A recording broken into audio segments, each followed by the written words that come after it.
এই মহফিলের ভিতরে সবচাইতে নিকৃষ্ট গুনাহগার যে বান্দা আছে এই বান্দারে আপনি মাওলায় মাফ করে দাও। আল্লাহর মকবুল ওলির দুয়ারে আল্লাহ ফিরাই না সঙ্গে সঙ্গে কবুল করিলাই। দেখা যায় কয়েকদিন পরে আল্লাহর বান্দা যখন আবার তোমার খবরটারে খনন করাত গেছে, যাওয়ার পরে দেখা যায় খাতিবে গায়েব থেকে আওয়াজ আইল, ও আল্লাহর বান্দারে গত কয়েকদিন আগে আমার মকবুল ওলি হযরতে হাতিম বিন আসওয়ার তোমার মাহফিলের ভিতরে তুমি প্রবেশ করছো। আমার মকবুল ওলি তোমার জন্য আমার দরবার নিবেদন করছো।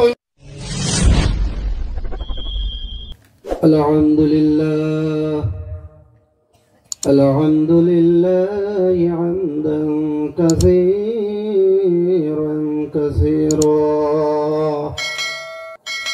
والصلاة والسلام على سيد الأنبياء والمرسلين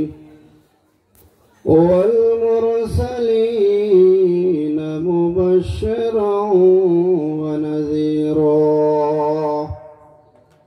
وداعيا إلى الله بإذنه وسراجا منيرا. أما بعد فقد قال الله تعالى في كلامه المجيد والفرقان الحميد. فأعوذ بالله من الشيطان الرجيم. بسم الله الرحمن الرحيم. ولسوف يعطيك ربك فترضى. صدق الله العظيم. وقال النبي صلى الله عليه وسلم: من عزى شعرة من شعر فالجنة عليه حرام، أو كما قال عليه الصلاة والسلام. اللهم صل على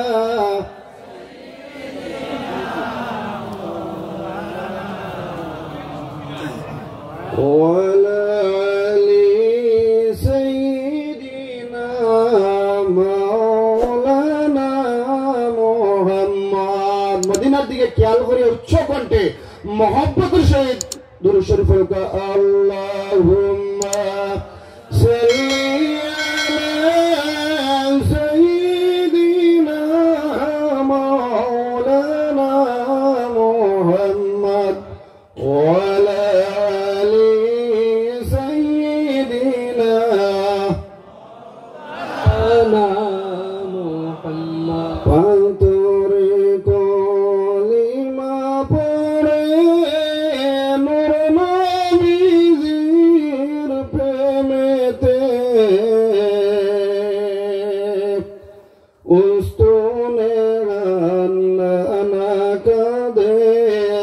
আমার দয়াল নবীর বিচ্ছেদে আল্লাহুম্মা সাল্লি আলা সাইয়্যিদিনা মাওলানা মুহাম্মদ ওয়া আলা আলি সাইয়্যিদিনা মাওলানা মুহাম্মদ। আম্মা বাদ, উপস্থিত এই আজিমুস শান মাহফিলের সম্মানিত সভাপতি সাহেব, উপস্থিত আমন্ত্রিত সম্মানিত উলামায়ে কেরাম, মুআজ্জিজ মুরব্বিয়ানে এজাম, যুবক ভাইয়েরা, পর্দার আড়ালে পর্দানিশী মা ও বোনেরা, আপনাদের প্রত্যেকের খেদমতে আসসালামু আলাইকুম ওয়া রাহমাতুল্লাহ।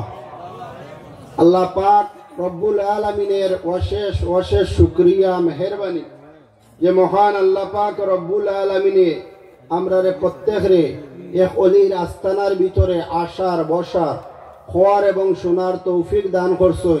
সাথে সাথে তান প্যারা হাবিব আহমদে মুজতবা মোহাম্মদ মুস্তফা মানবতার দিশারি, উম্মতের মুক্তির কান্ডারি, ইমানের মূল, মদিনার বুলবুল জনাবে মুহাম্মদুর রাসূলুল্লাহ উচ্চ কণ্ঠে হুক্কা সাল্লাল্লাহু আলাইহি ওয়াসাল্লামের প্রেমিক উম্মত হিসাবে দুনিয়ার জমিনের মধ্যে পাঠাইছেন।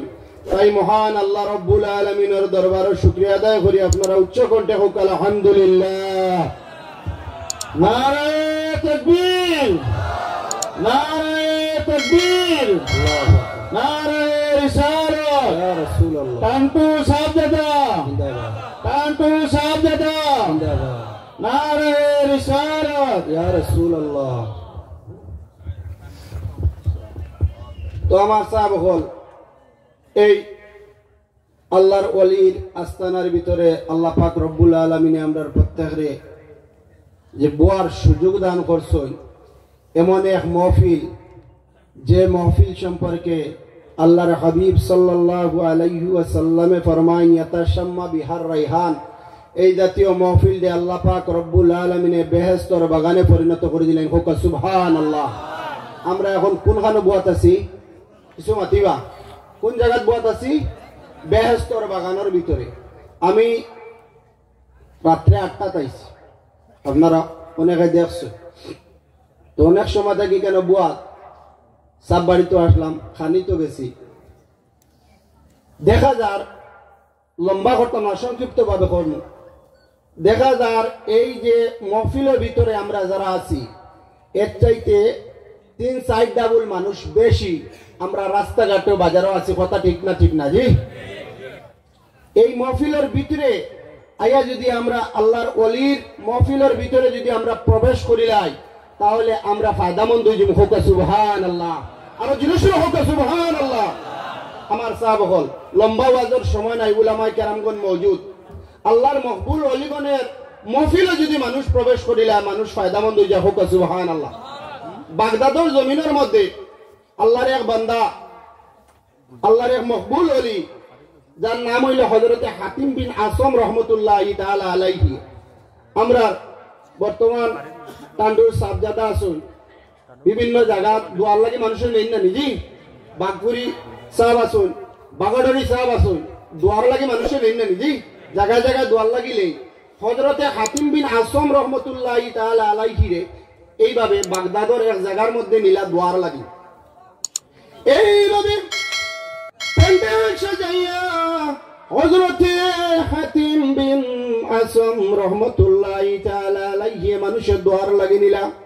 আল্লাহর মকবুল ওলিয়ে লম্বা ঘটনা সংক্ষিপ্ত ভাবে করিয়ার আল্লাহর মকবুল ওলিয়ে সেই জায়গার মধ্যে যান। যাওয়ার পরে কিছু সময় নসিহত করই, নসিহত করি আল্লাহর মকবুল ওলি হযরতে হাতিম বিন আসম রহমতুল্লাহি তাআলা আলাইহি আল্লাহর দরবারে নিবেদন করুন, দোয়া করুন, আয় আল্লাহ এই মাহফিলের ভিতরে সবচাইতে নিকৃষ্ট গুনাহগার যে বান্দা আছে, আয় আল্লাহ আমি হাতিম বিন আসম আপনার দরবারে নিবেদন করি আর দোয়া করি আর আয় আল্লাহ আপনার বান্দারে আপনি মওলা মাফ করে দিলাম।